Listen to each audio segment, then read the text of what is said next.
Hello friends, তোমরা সবাই কেমন আছো? আমি অনেক ভালো আছি। বকুলপিয়া চ্যানেলে তোমাদের সবাইকে স্বাগত। আজকে আমি মাছ দিয়ে শসার তরকারি রান্না করব।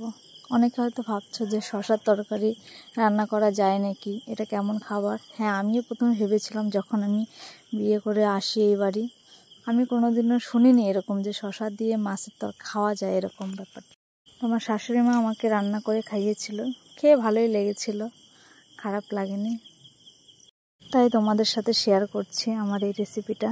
তোমরা সবাই এই ভিডিওটা শেষ পর্যন্ত দেখার অনুরোধ রইল।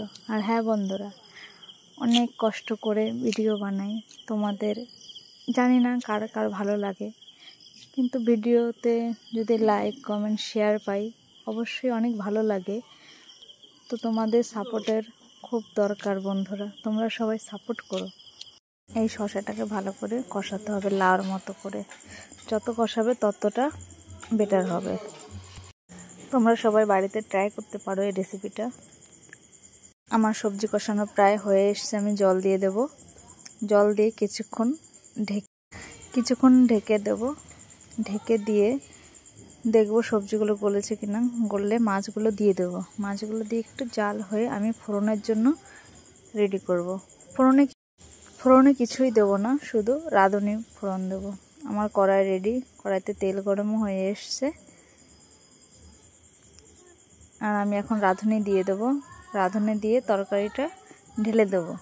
ঢেলে দিয়ে কিছুক্ষণ থাকবে, বেশি না, অল্প। তো তারপরে হয়ে যাবে আমার শসার রেসিপি। আর তোমরা কে কে এই শসার রেসিপিটা বানিয়েছো আমাকে কমেন্ট করো বন্ধুরা। আর একটা কথাই বলবো, তোমরা সবাই আমাকে সাপোর্ট করো।